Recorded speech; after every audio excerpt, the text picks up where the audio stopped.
Bonda Rosita Ibrahim selepas makan, sedap saja berlalu macam tu tak bayar. Melawat Kubak, ladang kurma, di sini ada mini zoo. Tak bayar kan? Ya, saya tak ada bayar apa lagi tadi. Tak malu. Saya lupa.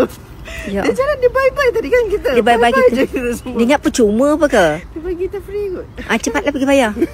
Kami makan berlalu dengan gembiranya. Ingatkan masa order, Ustazah terus macam yang online punya bayar. Rupanya tak bayar lagi. Tak bayar lagi. Nasib baik kita tak terlepas. Pergi bayar dulu. Boleh lupa kan kami membayar.